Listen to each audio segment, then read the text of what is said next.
Hello बच्चों, नमस्कार। स्वागत है आप सभी का। देखो बच्चों, अपन ने लास्ट क्लास के अंदर अभिक्रिया की कोटि के बारे में अपन ने अध्ययन किया था और आज हमारा जो टॉपिक होने वाला है वो है अभिक्रिया की आणविकता के बारे में।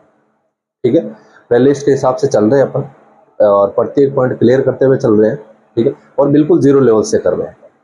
ठीक है, तो आज का जो टॉपिक होने वाला है वो है बेटा अभिक्रिया की आणविकता। ठीक है, तो पेन कॉपी साथ में लेके बैठो ताकि आप अच्छे से अच्छे नोट्स बना सको। और नोट्स आपको पता है रिविजन में बहुत हेल्प करते हैं।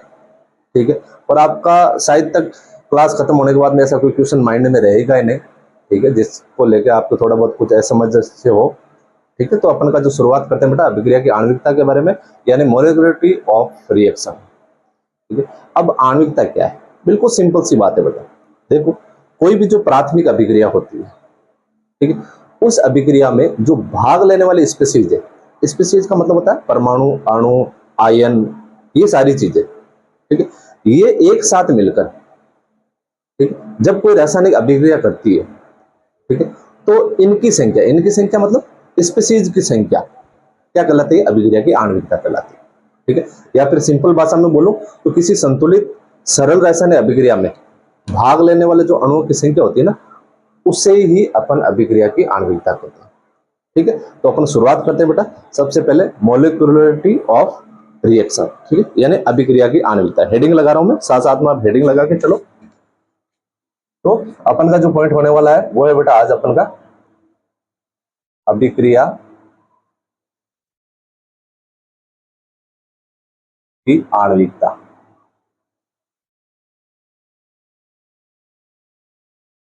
बिल्कुल इजी टॉपिक है बेटा, यदि ध्यान दोगे तो। और वरना तो चाहे कोई सा टॉपिक हो, सबके लिए हार्ड ही होता है। ठीक है,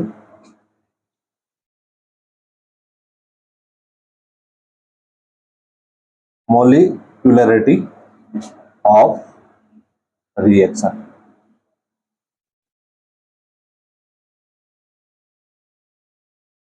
ठीक है, ध्यान लगा के पढ़ना है। देखो, सबसे पहले अपन करते हैं बेटा इसकी परिभाषा की बात। तो परिभाषा लिखते हैं अपन। ठीक है, आपको दो तरह की परिभाषा बताऊंगा, एक तो जो बिल्कुल इजी रहेगी, ठीक है, और एक है जो अपन के एनसीईआरटी के अनुसार चल रही है। ठीक है, और आपको पता है एनसीईआरटी का कोर्स जो बहुत हार्ड लैंग्वेज में दे रखा है। ठीक है, तो फिर भी अपन कोशिश करेंगे उसको सरल लैंग्वेज में कन्वर्ट करने के लिए। ठीक है, तो शुरुआत करते हैं बेटा कि प्राथमिक अभिक्रिया में भाग लेने वाली, चलो यहां से लिख लेते हैं अपन साइड से, प्राथमिक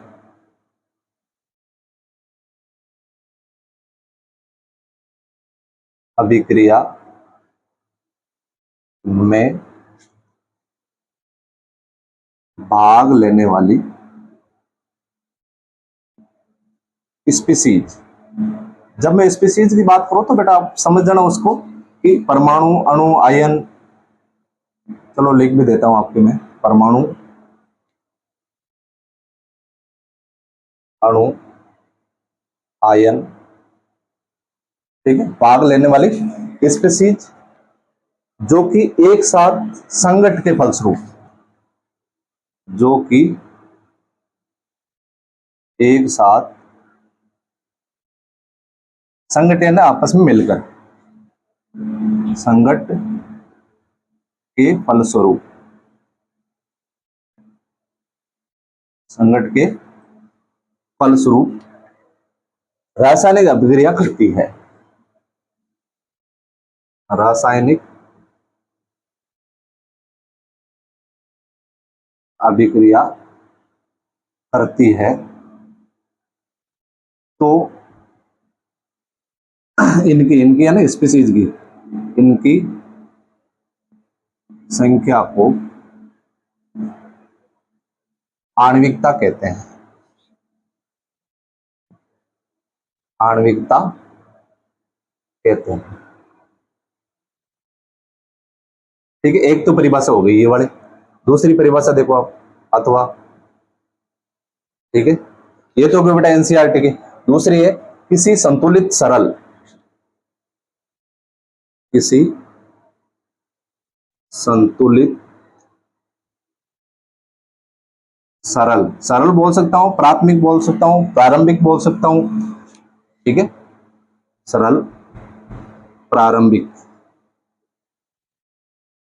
रासायनिक अभिक्रिया में रासायनिक अभिक्रिया में भाग लेने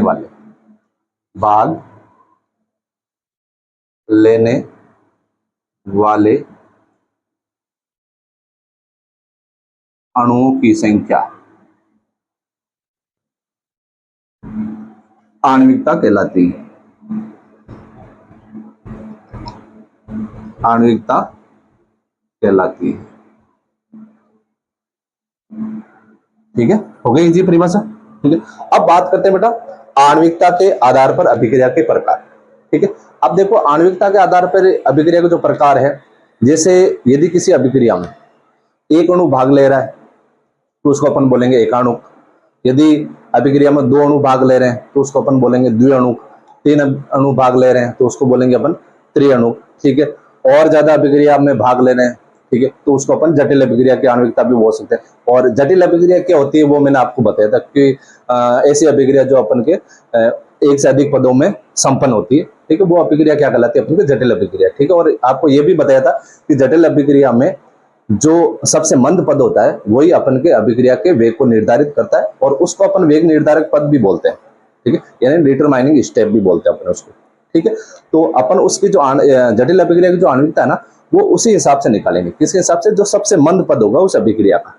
ठीक है, और आपको एक चीज और बता दूं कि जो जटिल अभिक्रिया में जो सबसे मंद पद होता है, ठीक है, उसकी आणविकता और कोटि समान होती है। ठीक है, तो आपको इस चीज का विशेष तौर से ध्यान रखना है। आपको एक स्टेप बाय स्टेप अपन चलते हैं अभिक्रिया के प्रकार का अध्ययन करते हुए, और आपको साथ साथ में एक एग्जाम्पल भी बताता रहूंगा कि किस प्रकार की अभिक्रिया होती है और किस प्रकार की उसमें उसकी आणविकता होती है। ठीक है, तो सबसे पहले शुरुआत करते हैं बेटा अपन आणविकता के आधार पर अभिक्रिया के प्रकार। ठीक है, तो हेडिंग लगा रहा हूं मैं,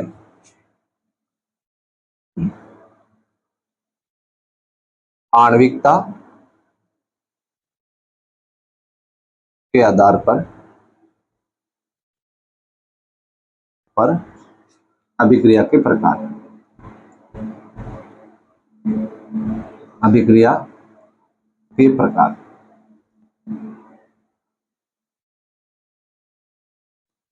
ठीक है, सबसे पहले अपन नंबर लेते हैं बेटा, नंबर एक, एकाणुक अभिक्रिया। नंबर एक, एकाणुक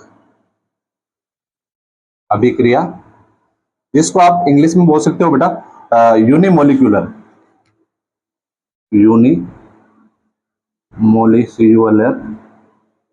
रिएक्शन। ठीक है, दो को बोलेंगे बाई, तीन को बोलेंगे ट्राई। ठीक है, ऐसे चलता रहेगा अपन। अब देखो ये क्या अभिक्रिया है? एकाणुक अभिक्रिया, जैसे आपको एक एग्जांपल से समझाता हूं। जैसे कोई रिएक्शन है बेटा, रिएक्शन ये है कि देखना, रिएक्शन को ढंग से देखना, NH4 NO2, ये अपन के जब अभिक्रिया होती है तो उत्पाद के रूप में बेटा चेंज होता है N2 प्लस कितने हो रहे हैं? 4, 2H2O। ठीक है, ये एक अभिक्रिया। अब इस अभिक्रिया में देखो बेटा, यहां देखना अभिकारक के अंदर कितने अणु भाग ले रहे हैं, इसको पूरे को एक मानना है अपना। ठीक है, ये कंपाउंड है। ठीक है, ये कितना कंपाउंड है बेटा? पूरा एक कंपाउंड है। ठीक है, इसलिए इसकी आणविकता कितनी रहेगी? अपन के एक रहेगी। ठीक है, तो यहां लिख रहा हूं मैं, इसकी जो आणविकता है वो हो जाएगी अपन के एक। आई चीज समझ में? यानी कितने अणु भाग ले रहे हैं? एक अणु भाग ले रहे हैं। अब देखो नंबर दो, नंबर दो क्या है? द्विअणुक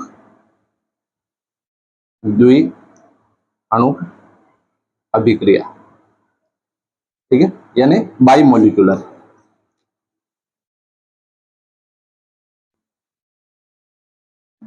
reaction, बाइमोलिक्यूलर reaction.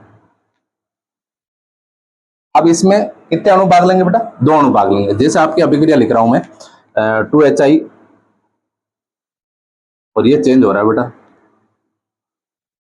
H2 plus I2 के अंदर, H2 प्लस I2 यानी 2HI बनेगा। अब इसमें कितने अणु भाग ले रहे हैं? देखो सामने लिखा हुआ है 2।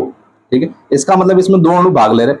अब जरूरी नहीं है कि बेटा यहाँ जो संख्या जैसे लिखा हुआ है एक ही पद में, एक नहीं, एक से अधिक पद भी आ सकते, सॉरी एक से अधिक अभिकारक भी आ सकते हैं इसके अंदर। ठीक है, जैसे अब इस अभिक्रिया को यदि मैं उल्टा लिख दूं H2 plus I2 equal to 2HI, ठीक है, तो इसमें कितने अभिकारक भाग लेने लग जाएंगे? दो अभिकारक भाग लेने लग जाएंगे। तो उसकी आणविकता कितनी हो जाएगी, 2 हो जाएगी, ठीक है ना। तो देखो इसकी आणविकता अपन ने कर दी,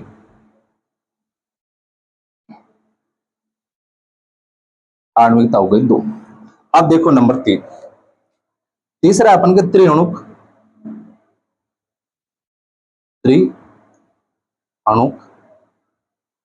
अभिक्रिया, यानी कि अपन के ट्राई मोलिकुलर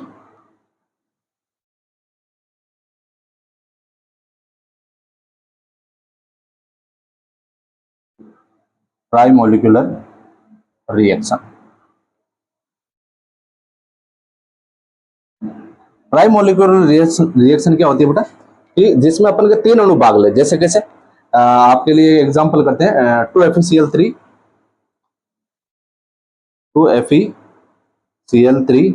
प्लस इसके साथ में अपन ऐड कर लेते हैं बेटा SnCl2, ठीक है। और अब ये जब अपन आगे इसको प्रोसीड करेंगे तो जो अपन को प्राप्त होगा वो एक तो 2FeCl2 प्लस, और क्या बचा हुआ अपन के, एक तो पास में Sn बचा है और एक बचे हैं बेटा क्लोरीन के 4, तो ये हो गया SnCl4। इसमें देखो बेटा कितने अणु भाग ले रहे हैं, 2FeCl3 का, एक SnCl2 का, कितने हो गए टोटल 3। तो इसकी आणविकता कितनी हो जाएगी अपन के, आणविकता हो जाएगी अपन के, चलो डायरेक्ट लिख देता हूं मैं आपको 3, ठीक है। एक उदाहरण चलो और लेते हैं अपन, एक उदाहरण के तौर पे अपन ले तो जैसे 2NO plus O2, 2NO plus O2 change हो रहा है 2NO2 के अंदर, ठीक है। तो इसमें देखो कितने हैं, 2 और 1 3, तो इसकी आणविकता कितनी हो गई अपन के, 3 हो गए। तो यहां लिख दिया मैंने, आणविकता हो गई अपन के 3, ठीक है। अब ये तो हो गई अपन के 3, फिर 4 5 ऐसे चलती रहेगी ये तो, ठीक है। लेकिन अब ध्यान रखना आप, 3 के बाद में जितनी भी जो अणु अभिक्रिया है वो जटिल अभिक्रिया के अंदर आने लग जाती है, ठीक है। तो देखो 3 पॉइंट नंबर 4 यहां से लगा रहा हूं,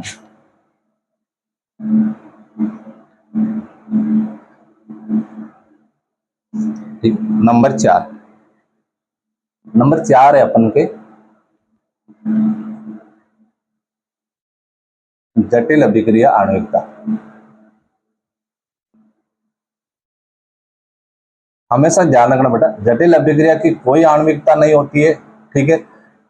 उसके जो अपन के अलग अलग पद है उनकी आणविकता होती है, बाकी जटिल अभिक्रिया की कोई आणविकता नहीं होती है, ठीक है ना। तो इस चीज का आपको अच्छे से ध्यान रखना। जैसे आपको मैं कोई चलो अभिक्रिया लेते हैं, कोई जटिल अभिक्रिया लेते हैं अपन, जैसे इसको क्या बोलते हैं बेटा, मॉलिक्यूलरिटी ऑफ, जटिल है तो इसको अपन क्या बोलेंगे, कॉम्प्लेक्स रिएक्शन, ठीक है ना, बिल्कुल इजी बात है, ठीक है। अब देखो जैसे मैं आपको एग्जांपल ले रहा हूं फॉर HBr प्लस O2, उदाहरण के तौर पे लें फॉर HBr प्लस O2, ठीक है। ये जो 4HBr जो O2 है, ठीक है, वो अपन के चेंज होगा Br2 प्लस 2H2 के अंदर, 2Br2 प्लस 2H2, ठीक। अब देखो इसके अलग अलग स्टेप कैसे, ये जो अपन के HBr है इसकी चलो क्रियाविधि भी बता दूं आपको ताकि कंफ्यूजिंग दूर हो जाए। क्रियाविधि की अपन बात करें तो देखो ये जो HBr है, फर्स्ट स्टेप HBr, ये अपन के क्रिया करता है बेटा अपन के ऑक्सीजन से, ठीक है। फर्स्ट स्टेप में बनेगा बेटा इसका HBr, ये बनेगा। अब इसकी आणविकता देखो कितनी है, 1 और 2, तो इसके अपन ने लिख दी 2, ठीक है। अब देखो नेक्स्ट सेकंड पॉइंट में क्या आएगा, इसको वापस लेके आओ इधर, HBr वापस HBr से क्रिया करेगा, ठीक है। तो अपन के बन जाएगा 2HBr, ठीक है। इसकी आणविकता कितनी आ रही, 1 और 1 2, इसकी भी 2 आ गई, ठीक है। नेक्स्ट देखो नंबर 3, क्या उत्पाद बना है, HBrO प्लस वापस HBr के साथ अभिक्रिया होगी, ठीक है। तो क्या बन जाएगा, एक तो देखो 2 Br है तो यहां लिख दिया अपने Br2, ठीक है। दो हाइड्रोजन एक ऑक्सीजन प्लस H2। ठीक है, ये उत्पाद बन गया, HBrO2 से स्टार्ट हुआ, Br2H2O से बन गया। ठीक है, ये तो संतुलित करने के लिए आगे सामने पद लगे। अब इस अभिक्रिया को यदि डायरेक्ट बच्चा कोई दे के डायरेक्ट लिख दे के भाई 4 अणु तो इसका है और एक इसका, 5 अणु पे तो पंच अणु का अभिक्रिया हुई, ऐसा नहीं होता बेटा। ठीक है, तो इसकी क्या होती है, देखो सबकी आप ध्यान दिया आपने तो देखो बेटा सबकी आणविकता 2-2 आ रही है। ठीक है, तो आप अच्छे से दिमाग में बैठा, यदि आपके पेपर में कोई भी जटिल अभिक्रिया आ जाए, ठीक है, तो उस जटिल अभिक्रिया का ध्यान रखना आपको कि उसकी आणविकता हमेशा कितनी होती है बेटा, 2 होती है। ठीक है ना आप, और क्यों, क्योंकि देखो कोई भी जटिल अभिक्रिया है, वो जटिल अभिक्रिया डिपेंड करती है बेटा हमेशा सबसे मध्यम पद कौन सा है इसका, ठीक है, जो धीरे चलने वाला पद, ठीक है, तो उसके ऊपर डिपेंड करती है। अब देखो यदि अपन को जटिल अभिक्रिया की क्रिया आणविकता ज्ञात करते तो अपन ज्ञात करनी होती है, तो सबसे पहले अपन क्या करते हैं बेटा, देखो यहाँ चीज वो लिख रहा हूं मैं कि यदि आपको कोई जटिल अभिक्रिया दी हुई है तो सबसे पहले क्या करेंगे अपन, सरल अभिक्रिया में परिवर्तित, सरल अभिक्रिया में परिवर्तित। ठीक है, सरल अभिक्रिया में परिवर्तित करने के बाद में अब अपन को क्या देखना बेटा, प्रत्येक पद की अलग अलग आणविकता देखनी है, प्रत्येक पद की अलग अलग आणविकता। ठीक है, ये दोनों काम अपन ने किए हैं। ठीक है, और एक आध उदाहरण, बहुत इंपॉर्टेंट उदाहरण जो आपके आगे एग्जाम में पूछा हुआ है, वो आपको एक उदाहरण और दिखाता हूं बेटा मैं आपको। वो उदाहरण ये है कि जैसे एक अभिक्रिया है कि वो अभिक्रिया बेटा KClO3 plus 6FeSO4 plus 3H2SO4, ये एक अभिक्रिया है। ठीक है, और ये अभिक्रिया अपन के चेंज हो रही है आगे, वो हो रही है अपन के KCl प्लस, इधर लिख दूं नीचे, KCl प्लस 3FeSO4। कंफ्यूज मत होना बेटा कि ये बड़ी अभिक्रिया लिखा दी, जब अपन ऑर्गेनिक पढ़ेंगे ना तो प्रत्येक अभिक्रिया को इतने अच्छे तरीके से आपको बताएंगे कि चाहे आप फिर आपके सामने चाहे कितनी बड़ी अभिक्रिया हो, आप उसको आसानी से संतुलित कर पाओगे, आसानी से आपको पता लग जाएगा कि भाई इसमें उत्पाद कौन सा बनने वाला है। ठीक है, तो इसके लिए आप लगातार प्लेलिस्ट को फॉलो करते हुए पढ़ोगे तो आपको पता चलेगा। ठीक है, अब देखो बेटा इस अभिक्रिया को यदि अपन ऊपरी तौर से देखें और मैं यदि आपको बोल दूं कि इसमें अभिक्रिया की कोटि कितनी है, ठीक है, तो अपन क्या करते हैं, यही देखते हैं ज्यादा, तो 6, 3, 9 और 1, 10। ऊपरी तौर से यदि मैं देखूं, ऊपरी तौर से तो 10वीं कोटि अभिक्रिया ये तो, ठीक है, जबकि आपको पता है वास्तव में क्या है बेटा, वास्तव में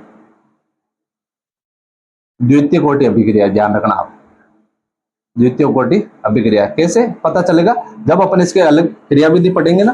ठीक है, और वैसे अपन को ज्यादा लोड देना नहीं है, बस इतना सा दिमाग में अच्छे से रखो कि जो जटिल अभिक्रिया होती है उसकी 99% जो आणविकता है वो 2 ही आती है। ठीक है, उसकी कोटि भी लगभग वो 2 ही आती है। ठीक है, कोई भी यदि आपको जटिल अभिक्रिया दी हुई है। ठीक है, तो ये चीज हो गई अपन की किसके बारे में, आणविकता के प्रकार के बारे में। ठीक है, अब मैंने एक चीज बोली थी कि जो जटिल अभिक्रिया है, ठीक है, उसमें जो उस अभिक्रिया का जो सबसे मध्यम पद होता है, ठीक है, वो उस अभिक्रिया का वेग डिसाइड करता है। ठीक है, और उसको अपन बोलते हैं वेग निर्धारक पद। ठीक है, तो अभी मैं आपको एक छोटी सी चीज बताता हूँ, छोटा सा टॉपिक है, वेग निर्धारक पद क्या चीज होती है। ठीक है, तो आप एक बार इसका स्क्रीनशॉट लो, उसके बाद मैं आपको बताता हूँ वेग निर्धारक पद क्या चीज है। एक बार इसका स्क्रीनशॉट लो, क्योंकि एक बार थोड़ी स्क्रीन हिल गई थी तो थोड़ा घूम गई थी, पता नहीं चला, तो आप इसका अब अच्छे से स्क्रीनशॉट लो, उसके बाद में अपन आगे चलते हैं। अब आप नेक्स्ट देखो, नेक्स्ट है अपन के वेग निर्धारक पद। तो छोटा सा पॉइंट लगा रहा हूं मैं आपके, वेग निर्धारक पद। ठीक है, वेग निर्धारक पद यानी डिटरमाइनिंग स्टेप। ठीक है, अब वेग निर्धारक पद क्या चीज होती है। ठीक है, कि भाई अभिक्रिया का जो कुल वेग है, ठीक है, वो अभिक्रिया के सबसे मंद पद द्वारा नियंत्रित होता है, जिसे अपन क्या बोलते हैं, वेग निर्धारक पद कहा जाता है। ठीक है, तो पहले इसकी छोटी सी परिभाषा लिखते हैं। परिभाषा ये है बेटा कि अभिक्रिया का जो कुल वेग है, यहां से लिख रहा हूं मैं, अभिक्रिया का कुल वेग,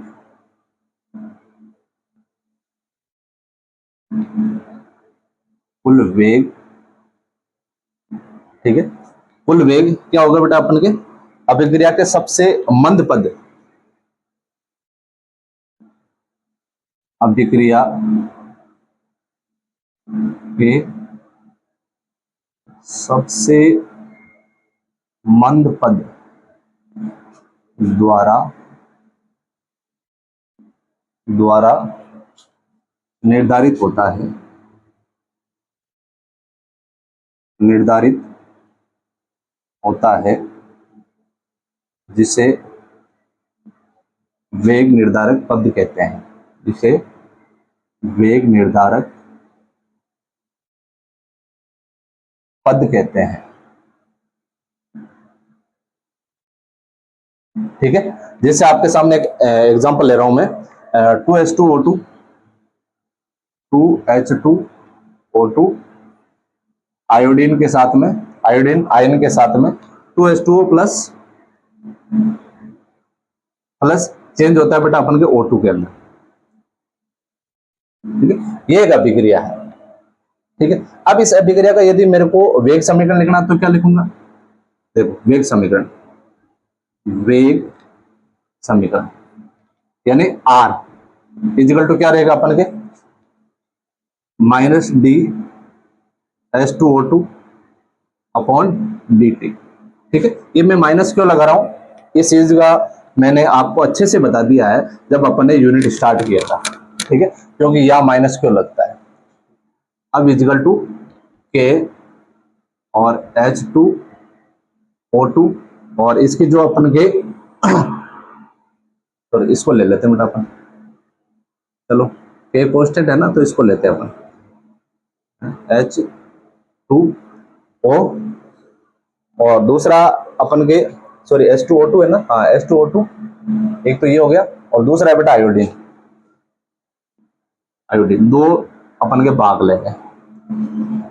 ठीक है ना, हाँ ये बस इतना ही ध्यान रखना आपको। ठीक है ना, कांस्टेंट ध्यान रखना, क्योंकि जो अपन यहाँ घात लगाते हैं ना बेटा, वो तो प्रयोगशाला में जाने के बाद में डिसाइड होती है, अपन यहाँ से डिसाइड नहीं कर पाते।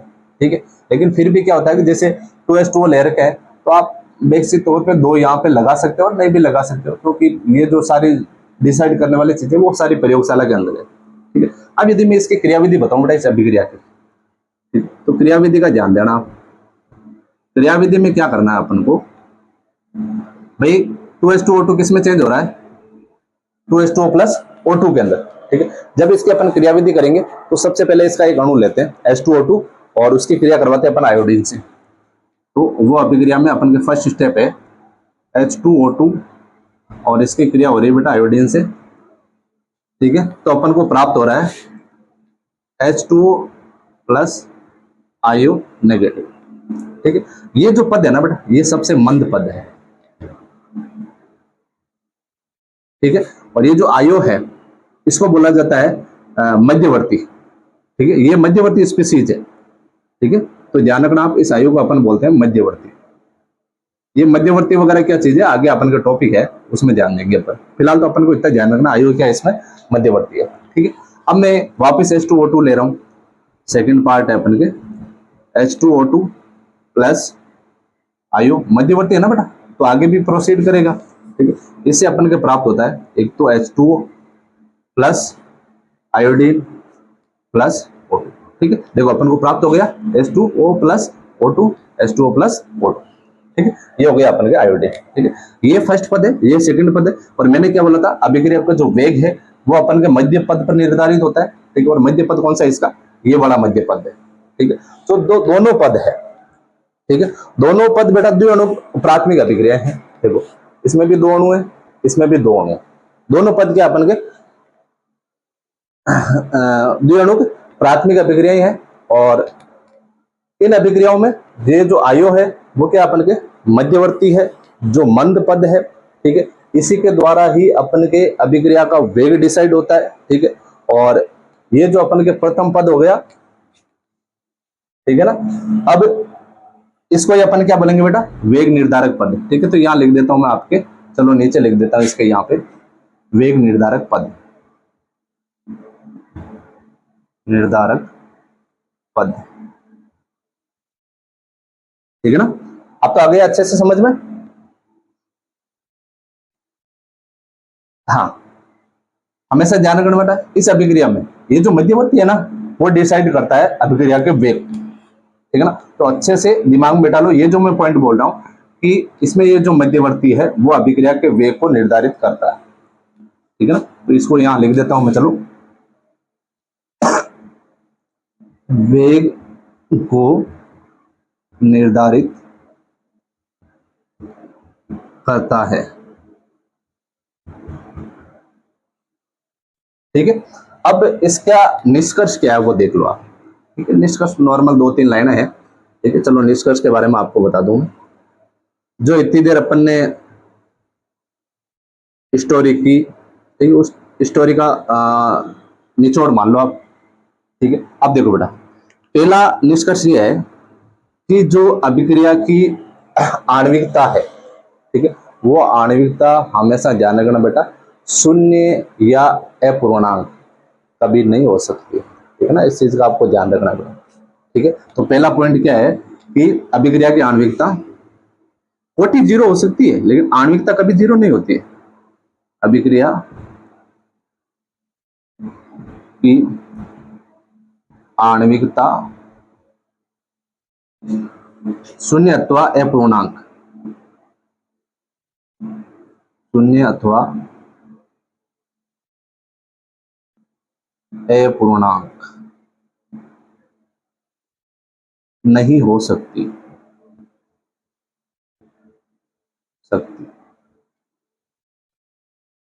ठीक है। दूसरा है बेटा, अभिक्रिया की आणविकता केवल प्राथमिक अभिक्रिया के लिए ही है, ठीक है। तो दूसरा लिख देता हूं मैं, अभिक्रिया की आणविकता, आणविकता प्राथमिक अभिक्रिया के लिए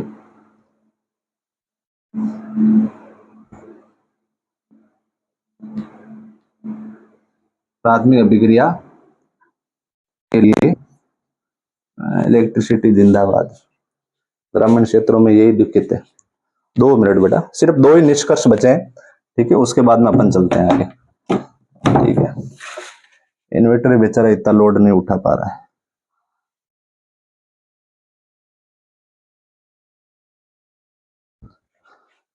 ठीक है। अभिक्रिया के लिए परिभाषित होती है, अभिक्रिया के लिए परिभाषित होती है, जटिल अभिक्रिया के लिए आणविकता का कोई अर्थ नहीं है बेटा, जटिल अभिक्रिया के लिए आणविकता का कोई अर्थ नहीं, आणविकता का कोई अर्थ नहीं,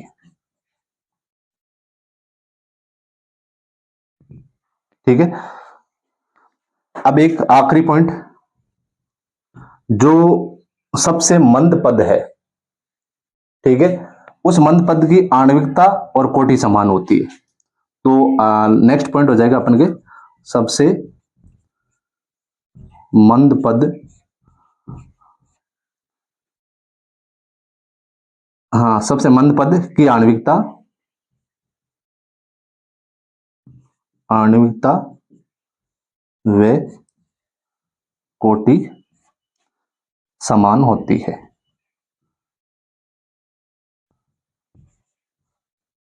ठीक है। ये पॉइंट हो गया बेटा। अब जो अपन कल टॉपिक पढ़ेंगे वो इन दोनों के बीच में जो डिफरेंट होता है वो पढ़ेंगे अपन, और एक अपन पढ़ेंगे बेटा अर्धकोटि की अभिक्रिया क्या होती है, ठीक है। और कुछ न्यूमेरिकल है वो भी अपन करेंगे, ठीक है। बहुत इंपॉर्टेंट जो न्यूमेरिकल है वो भी अपन करेंगे, ठीक है। तो मिलते हैं नेक्स्ट क्लास में। Thank you, visit again.